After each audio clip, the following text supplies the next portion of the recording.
खुलुमबाय आंनि मोनसे गोदान भिडिअजों आं दा दं नै डेन्टाम टाउनाव। बेयो जाहैबाय डेन्टाम टाउन। दिनैनि आंनि राइडआ जाहैगोन डेन्टाम टाउननिफ्राय राभांग्लासिम। बेनिफ्राय राभांग्लाया 61 किल'मिटार दङ। दा टाइमा जाहैबाय 11:30। अलमस्ट 2-3 घन्टासो नांनो हागौ। राभांग्लाया बिनिफ्राय अलमस्ट 61 किल'मिटार, 2 आवार्ससो नांगोन। वाव, नैबेयाव मोनसे नै वाटारफलथ' नङा, दै मा दै बेखौथ' मोनथिला। नुदो, नायदो भिउआ।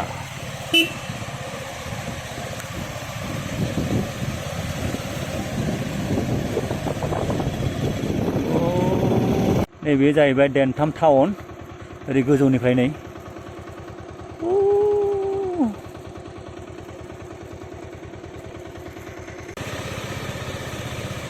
Welcome to हिग्राम panchayat unit contact.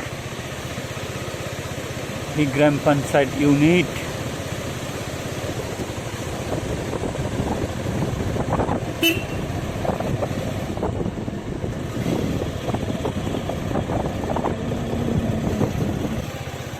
नै वाटारफला ससे थांबानो वाटारफल कि वाटारफल।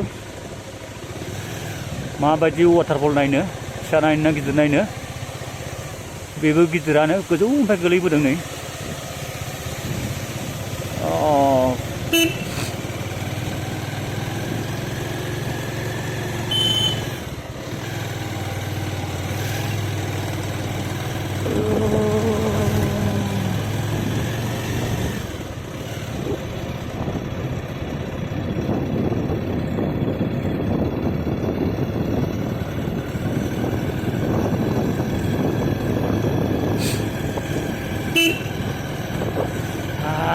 Gustaलै, गोजांबाय थान्दा।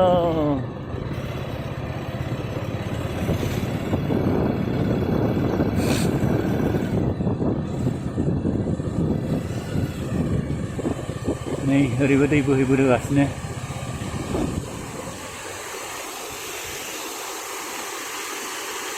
नुबाय, ससेनिफ्राय ससे थांबानो वाटारफल, ससे थांबानो वाटारफल।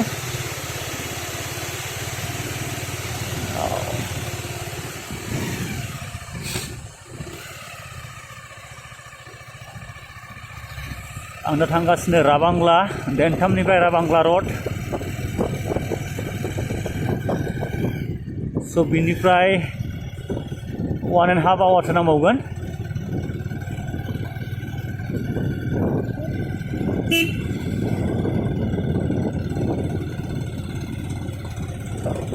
ओंखाम उखैबायलै, टाइमा 12थायानो जाबाय। मोनहैगौ मानि 1टा-1.5टासो जासिगोन।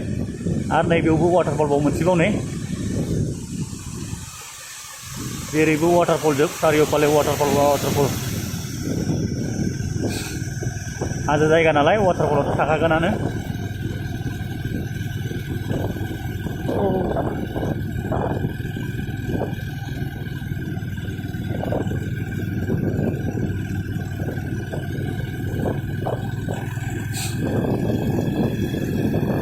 बै मा टाउनथाय?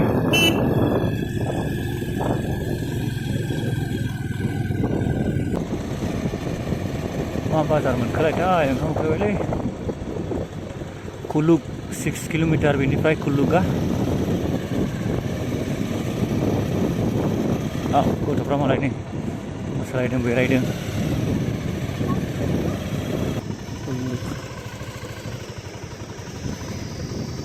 भाई राभांग्ला किस तरफ जाते? राभांग्ला जाने का रास्ता?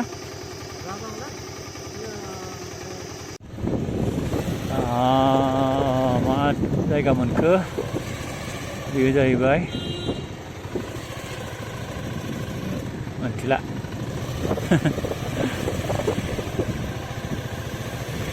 Kuluk माला मोनहैबावनो जाखोल' जाबायलै ओंखाम उखैबाय बिरादनो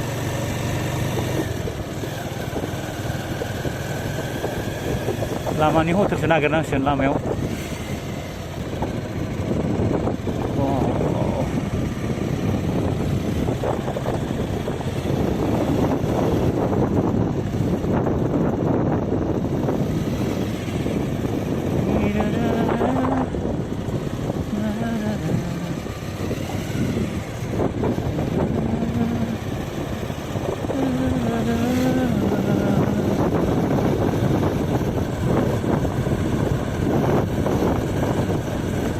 आरो बिनिफ्राय 40 किलोमिटार 1 घन्टा 20 मिनिट दखानाव माबा जानानै लानो एसे मा मोनो फेजली ये भी तो माजा की तरह ही है ना कितने का है 20 रुपीस ठंडा है क्या ठंडा तो नहीं है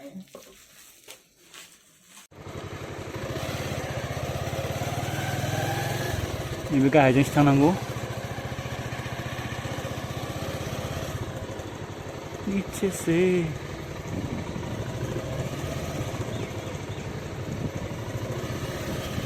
Continue for 2 kilometers. नीचे से नीचे से नीचे से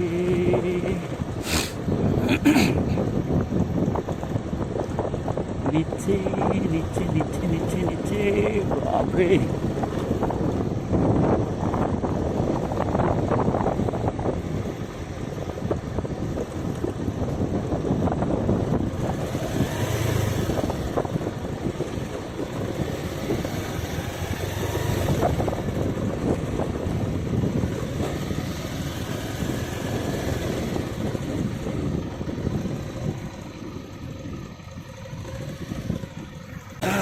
नै लामाया माबायदि सिक्किमनि अफर'ड एक्सपिरियेन्स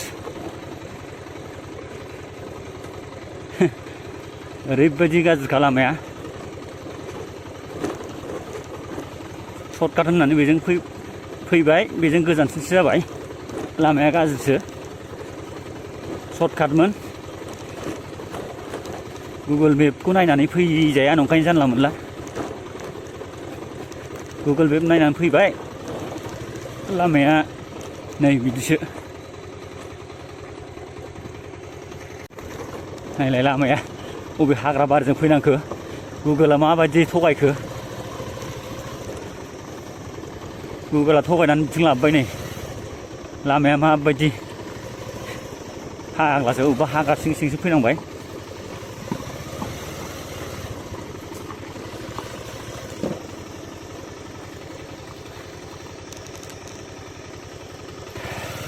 जाला आखाइ साजोब्बाय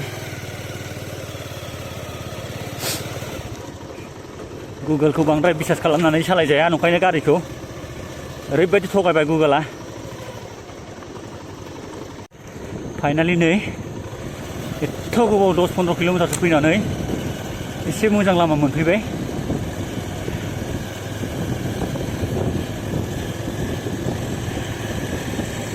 थेवबो हाग्रासो बेबो लामाया रावनिबो सासेनि न'बो गैया जेबो गैया नायदो भिउआ दासो एसे मोजां मोनफैफिनबाय लामा मोजां आरो सफैनानै थेवबो एसे एक्सपिरियेन्स जाबाय आरोखि सिक्किमनि गामि ओनसोलफोरखौ एसे नुबाय हाग्रा सिं सिं बेरायनानै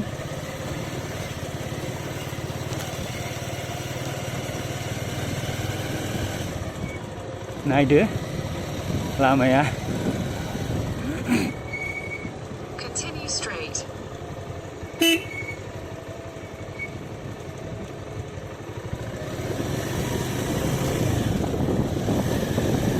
Continue straight.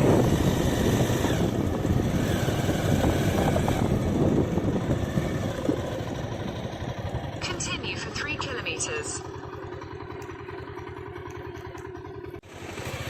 नै फैयै वाटारफल मोनफैलायबाय मोनसे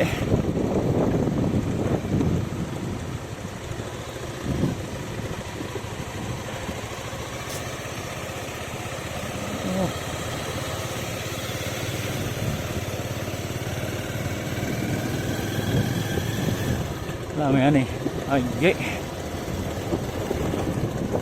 दासो एसे मोजां मोनलायबाय आं लामा एसे मोजां मोननानै आरो बेनिफ्राय राबांग्ला 25 किल'मिटार दंबावो।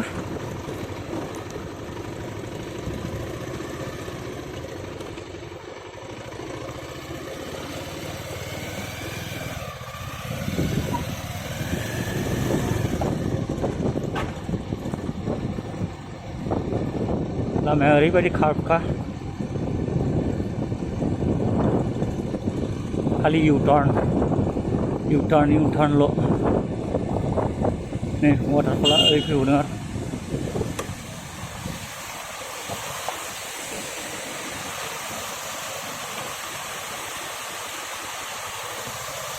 नुबाय फाइनालि नै हाइवे मोनफैबाय एथ' अफ र'ड सालायबोनानै हाइवे मोनफैनायखायसो दा एसे मोजां मोनबाय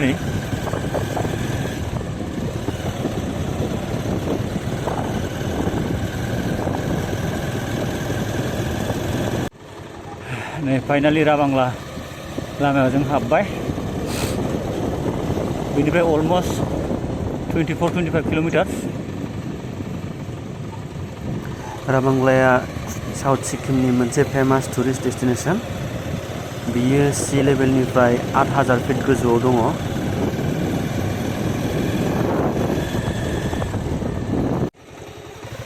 राबांग्लाया बिनिफ्राय 18 किल'मिटार दंबावो। बुद्धनि स्टाचुखौ नुहुरबायानो बै गोजौआव नुहुरबायानो 18 किल'मिटार अलमस्ट आधा घन्टा नांबावगोन। लामाया खालि आपल' जे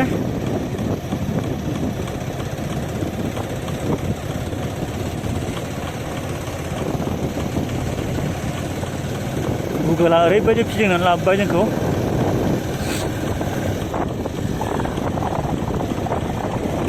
ओंखायनो लेट जाबाय। बबे हाग्रा बारि अफ र'ड लामा गैयैजोंनो लाबोबाय फिदिं सर्टकाट लामा देखायनाया बेसेबांबा गोबाव नांबाय बेयावनो 3 घन्टासो नांबाय। 1 घन्टानि लामाखौ ओरैनो 3 घन्टा नै मोननोसैयानो बेनिफ्राय अलमस्ट 10 किल'मिटारल'सै।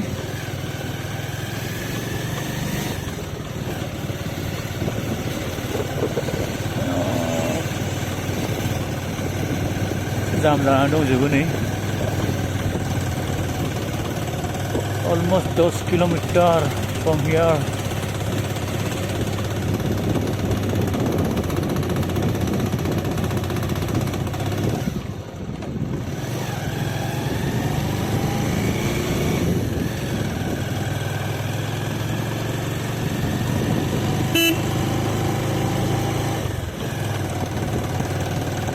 टाउनानो गैखाया ओरैबायदि सिदा खालि गाखोनायल'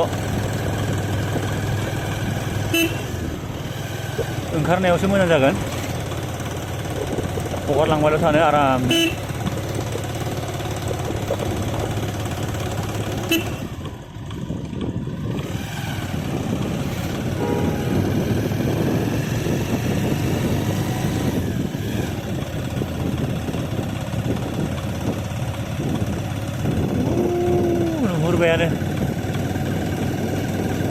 फैबायानो एसे हटेल नागिरनानै फ्रेस जानानै बेरायनोसै दसे।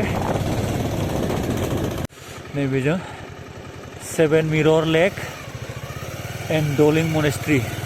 दिनै थांथ'ला गाबोन थांनोसै। फाइनालि मोनफैबायानो बेनो जाहैबाय राबांग्ला।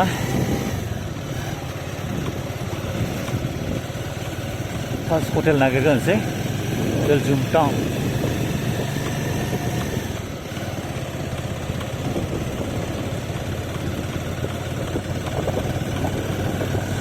हटेल रुम नायनि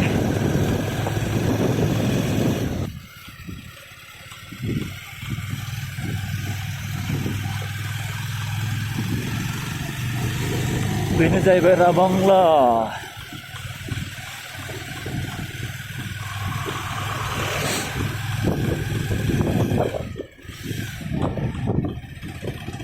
साउथ सिक्किमनि मोनसे फेमास टाउन। बेयाव मेनलि बुद्धा पार्कखौ नायनो फैयो मानसिफ्रा। आं दा बुद्धा पार्कनि खाथियावनो थाहैगोन। हटेल रेन ड्रप बुकिं खालामखानाय दङ।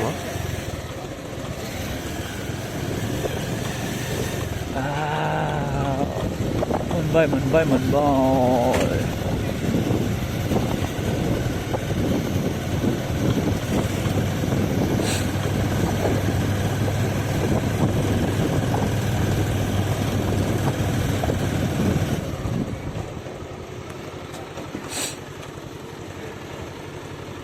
ओरैबायदि गुसुखा।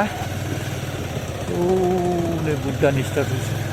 भिडिअखौ आं बेखिनियावनो फोजोबबाय। आंनि नेक्स्ट भिडिअआव नुगोन नैबेनि माखासे नुथायफोर।